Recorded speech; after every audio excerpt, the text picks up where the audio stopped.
Hoje, terça-feira, da quinta semana da Quaresma.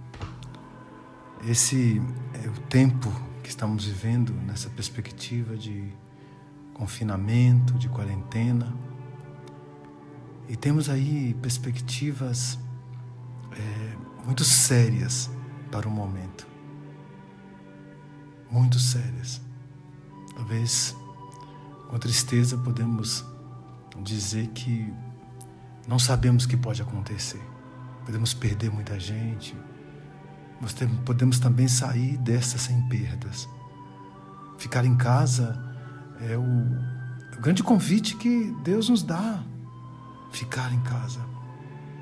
Fica em casa. É a palavra de ordem que estamos vivendo. E aí, olhar para Jesus. Olhar para o Senhor Jesus. A presença de Deus em Senhor Jesus, no Senhor Jesus.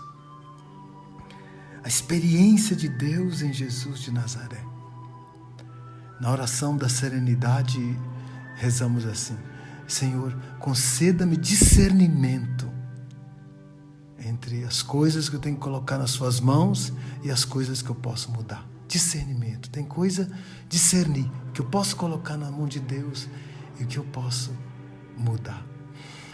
A palavra discernimento, discernir, é muito mais do que você virar para a direita e à esquerda. Discernimento é uma experiência que eu vejo discernimento muito com a perspectiva da conversão. E converter é muito mais do que virar para a direita e à esquerda. Converter é você discernir a vontade de Deus e as suas vontades.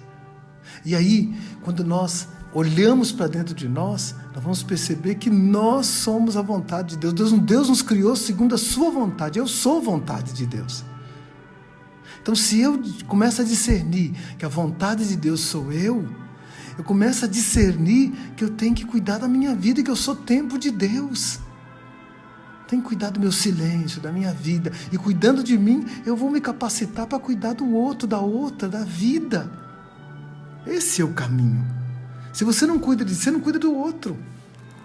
Se você só pensa no dinheiro, no poder, no capital, você não pensa em si mesmo. E acaba perdendo a sua própria vida. A sua própria vida. Isso é muito significativo para nós. Qual a experiência que Jesus faz? Esse Deus maravilhoso. A experiência de Deus, de Jesus de Nazaré. Como é que Jesus vai discernindo no seu processo de conversão, discernimento, a pessoa do Pai, andar no caminho do Espírito? Como Jesus vai vivendo isso? Deus ele emerge dentro do mundo. A gente viu isso, né? A gente viu isso em algumas falas minhas. Deus acontece, Deus emerge, Deus irrompe dentro do mundo. Como irrompe, como emerge dentro do mundo de Jesus de Nazaré. E dentro do mundo, do seu mundo, aparece ali a experiência de Deus. Olha, dentro do mundo, dentro da experiência de Deus emergir no mundo, Ele emerge na sua vida. Ele rompe no mundo e rompe na sua vida. Por isso eu disse ontem, o que está acontecendo aí não é castigo de Deus. Deus não está castigando ninguém. Deus pode usar, Deus está usando de tudo isso para nos educar. Deus não tem lata de lixo, Deus recicla todo lixo humano, lixo do mundo, para transformar em fertilizante para nós. Deus usa do mal que nós fizemos para fazer um bem para todo o povo. Vamos ler lá. José do Egito com seus irmãos. O próprio Jesus diz isso de uma forma muito significativa. Então, Deus, o Deus de Jesus de Nazaré, é o Deus da experiência,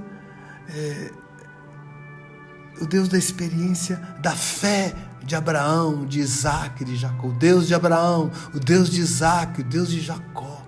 Até quando nós abençoamos um casal, na hora do casamento, do matrimônio, o padre reza: o Deus de Abraão, o Deus de Isaac, o Deus de Jacó, o Deus que abençoou os nossos pais no paraíso, abençoe vocês em nome do Pai, do Filho e do Espírito Santo. E abençoa ali em nome de Jesus, pela força da bênção transformadora que Jesus dá na vida matrimonial. Então, a fé de Jesus é a fé do primeiro testamento, do Deus de Abraão, do Deus de Isaac, do Deus de Jacó. Essa é a dimensão bonita da fé de Jesus. E a nossa fé também passa por essa dimensão, porque Ele é um Deus experimentado de uma maneira profunda, diversa, porque na verdade Ele é um Deus que cria todas as coisas amorosamente, cria o céu, a terra, diz faça-se isso, faça-se a luz. Quando Ele chega no ser humano, Ele não diz nada, em silêncio profundo Ele modela e sopra. Em silêncio profundo Ele vê o ser humano sozinho, Ele manda o ser humano deitar, Ele faz o ser humano deitar debaixo de um sicômoro.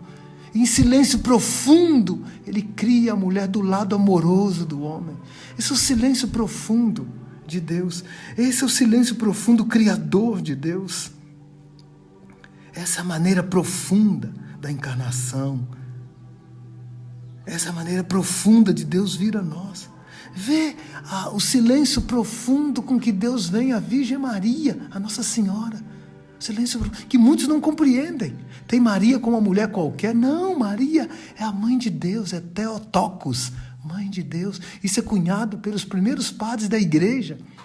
Deus se faz um de nós numa família humana, no útero, no seio de uma mulher. Isso é muito significativo para nós. Muito significativo. Podemos aqui elencar que na condenação de Jesus, ali podemos ver na condenação de Jesus, na discórdia com os fariseus. Hoje no evangelho mesmo de hoje colocamos Jesus andando no meio dos fariseus e Jesus dialogando na experiência com eles e mostrando para eles o caminho de emburrecimento que eles estão vivendo. Nos tornamos emburrecidos com uma religião legalista, os tornaram emburrecidos com uma religião legalista, lá da sinagoga, do templo, que condena, que julga. Jesus mostra para ele que isso leva à morte. Eles podem morrer. Mas Jesus não tem medo da morte, não tem medo de morrer. Então ali podemos ver um Deus silenciosamente se entregando por nós, oferecendo por nós. Essa é a experiência de Deus, de Jesus de Nazaré. A experiência que Jesus faz de Deus, Jesus de Nazaré faz do Deus da sua fé. E ali os fariseus que interpretavam a lei, e Jesus ali é apresentado como um Deus de amor, de misericórdia, de misericórdia. Jesus tem um caminho de profundo discernimento entre o Deus da sinagoga, o Deus dos fariseus e o Deus revelado no mundo, na criação. Isso é muito significativo para nós. Ler nas pegadas de Jesus a presença de Deus, ler nas nossas pegadas a presença desse Deus revelado em Jesus é muito significativo. Porque Deus é apresentado amorosamente. É o Deus da misericórdia, o Deus do perdão. É um pai com característica materna. Isso é uma experiência, Jesus apresenta uma experiência de um Deus totalmente diferente, totalmente humano e totalmente divino. Ele é história, ele se faz história, mas é totalmente absoluto, transcendente. Isso é muito significativo. Porque Jesus vive num mundo que interiormente é oprimido. Desde o final do século V, 1580, na Babilônia, esse povo era oprimido. Até 1388, Jesus, a gente conta, de 80 para 30, né? de frente para trás. Né? Então, de 331 a.C., na Pérsia, ou 323 na Macedônia, na Alexandria, até o ano de 197, próximo de Cristo. o Egito, os Ptolomeus, em 166 a.C., a Síria, os Seleucidas. Em 64, próximo de Cristo, ali, 64, ali temos ali uma esfera de um imperialismo romano, ali, a hegemonia de um império romano. Nos anos 40, na era de Herodes, filho do ministro lá, dos ministros lá que tinham, né? Os Antipa, os decretos do Senado, a proclamação dos reis de Judá. Então vem até a proximidade de Cristo Jesus. Cristo Jesus. Cristo Jesus. Diante de reis pagãos. Então essa experiência exterior, política, é internalizada pela presença ali de ocupações romanas, né? naquele período de Jesus, cobradores de impostos, pelo partido dos saduceus, o jogo da política romana. Jesus viveu tudo aquilo ali. Jesus pega uma presença de Roma e da Grécia, chamada Roma helenística, Roma e duas culturas, né?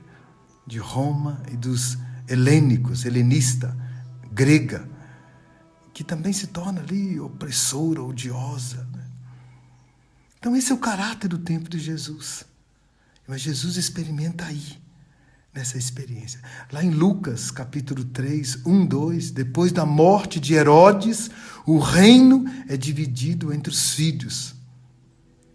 Então aí, posteriormente, a Judeia ser governada por um procônsul romano, então a Judeia e a região, toda aquela região, né? Então o sistema ali que Jesus experimentou é nesse sistema que nós vivemos hoje. Essas pandemias que vivemos, briga de governos, nós estamos seguindo a ordem da Organização Mundial da Saúde, que pede, fique em casa, que é muito maior do que a ordem de governo, de prefeitos, de governadores, de presidente da República, muito maior. Porque defendemos a vida. E o Papa Francisco fala, estar em casa, você está recebendo uma graça, uma indulgência. Hoje, às 15 horas, pelo YouTube, nós vamos rezar a Santa Missa. E vamos rezar aos pés da Mãe das Dores, as dores de Nossa Senhora. É nesse panorama. Jesus se torna ali, desse panorama todo, na sua época, um pregador ambulante daquela região. Em meio dos agricultores, famílias. A profissão de Jesus era um carpinteiro. Era um carpinteiro, um trabalhador. Essa é a profissão de Jesus. E naquele momento, aquele mundo ali, Jesus descobre um sistema bonito. É significativo que o Papa Francisco, quando ele apresentou na sexta-feira, ir ao pé da cruz, né? E ao pé daquela imagem de Nossa Senhora. Aquela imagem era diz que era uma tábua de mesa feita pelo próprio Jesus. Jesus fez uma tábua de mesa, e aquela tábua de mesa foi trazida por Santa Helena para Roma. E ali esculpiram aquele ícone da Theotokos, da Mãe de Deus, naquele ícone. Olha que significativo. Jesus mostra aí a presença hoje no meio de nós de Jesus, do carpinteiro, o pregador ambulante, que levou a experiência de Deus a todo momento.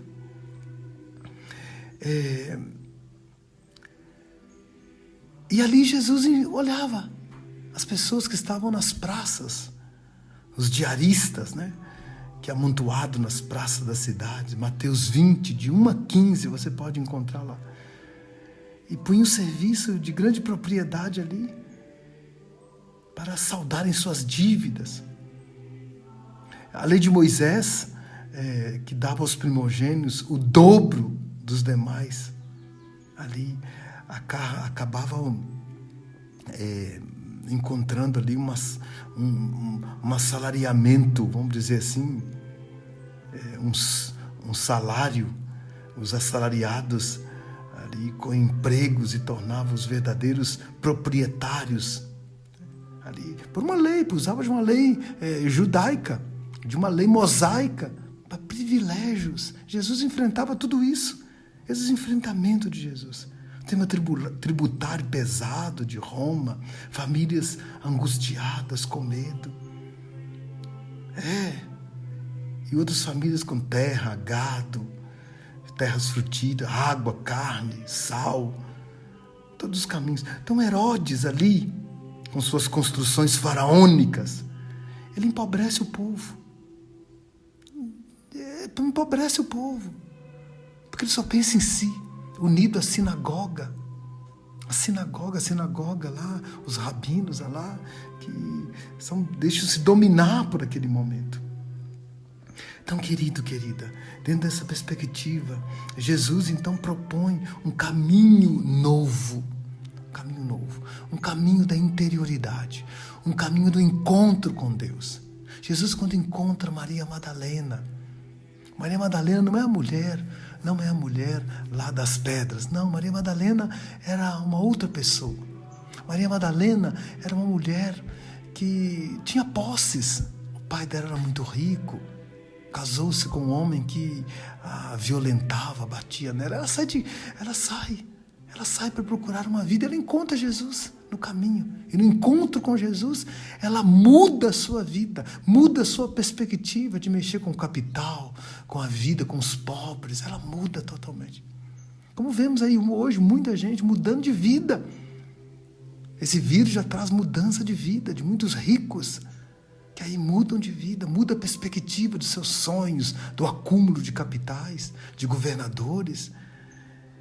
Esse é o nosso caminho. Jesus propõe a perspectiva de entrar no reino. É uma categoria bonita que Jesus aponta, o reino de Deus.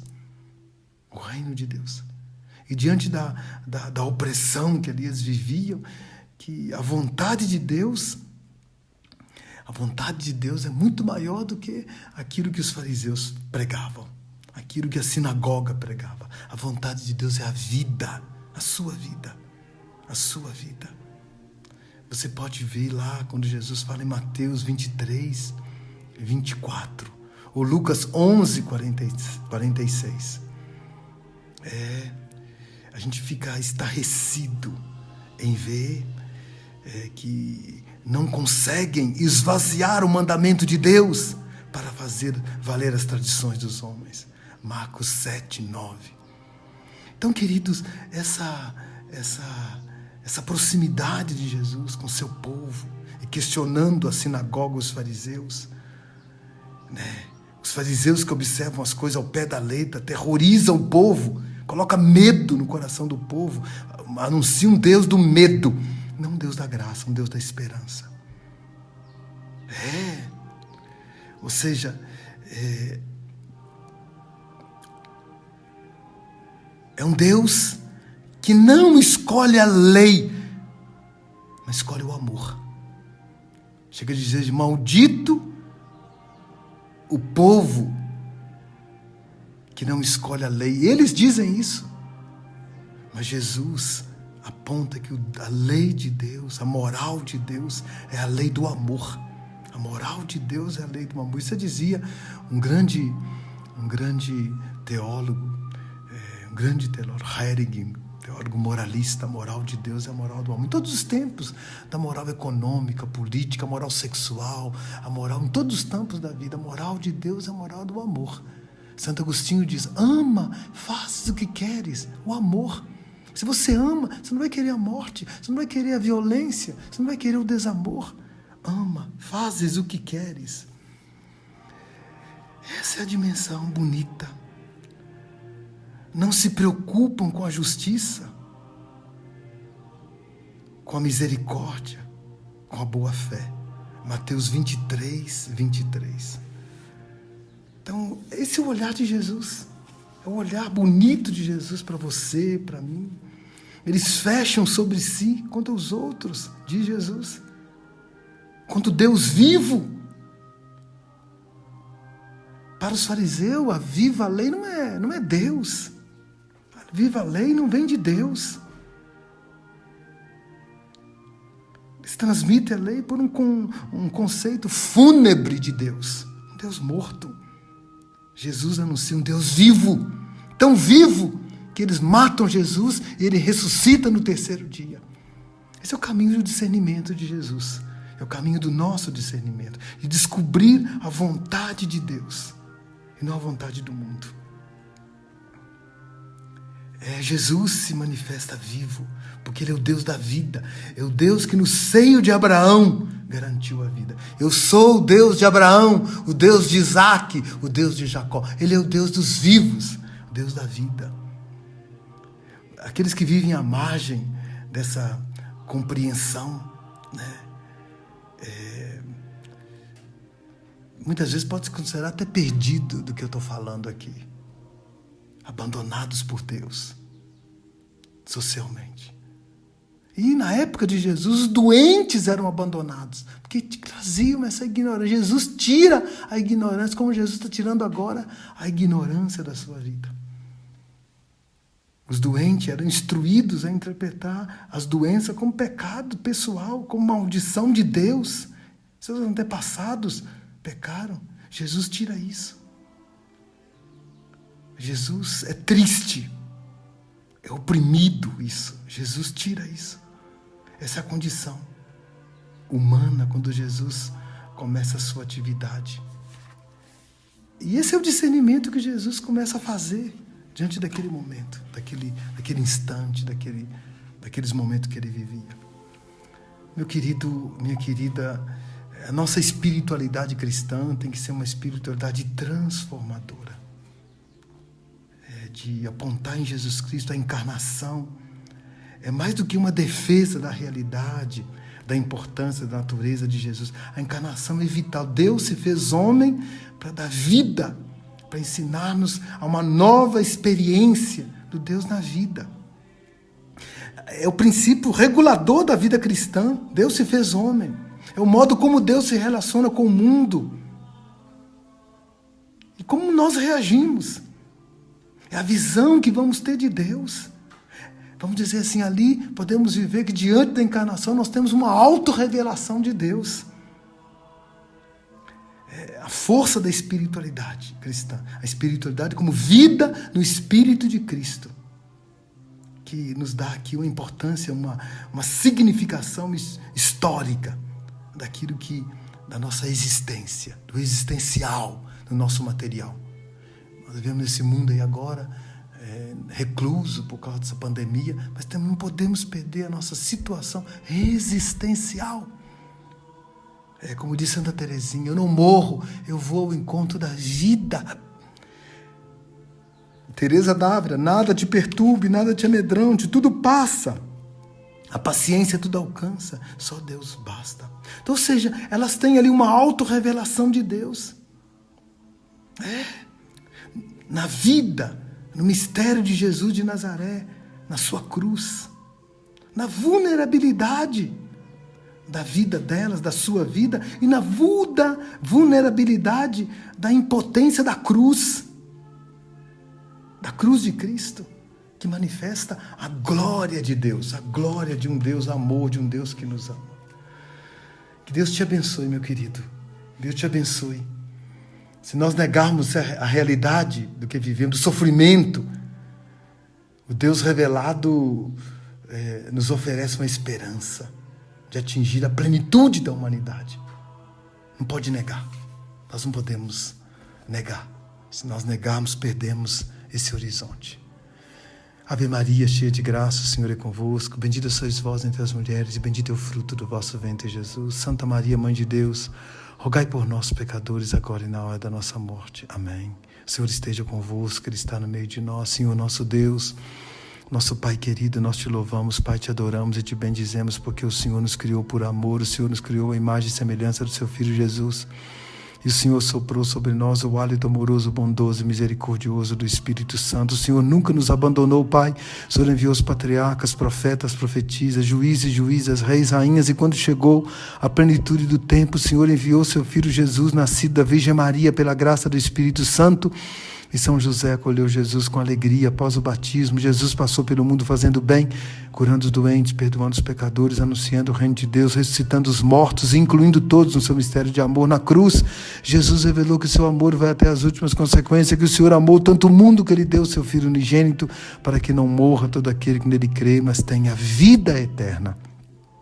Pela intercessão de Nossa Senhora e São José, Santa Teresa e Santa Teresinha, São João da Cruz, São Francisco, São Bento, Santa Faustina, serva de Deus, Irmã Benigna, Padre Libério, Padre Eustáquio, Padre Pio, a Beata Inha Chica, São João Paulo II, Padre Eustáquio, São Francisco Xavier, São Domingos, Santa Irmã Dulce, São Josafá, santos anjos, arcanjos, que estão na sua casa, protegem a porta da frente, a porta da cozinha da sua casa, da sua vida. Interceda essa bênção do Deus de Jesus, do Deus de Nossa Senhora, do nosso Deus, o Deus que é Pai, que nos ama, Filho, o amor, e o Espírito Santo, derramador do amor. Abençoa.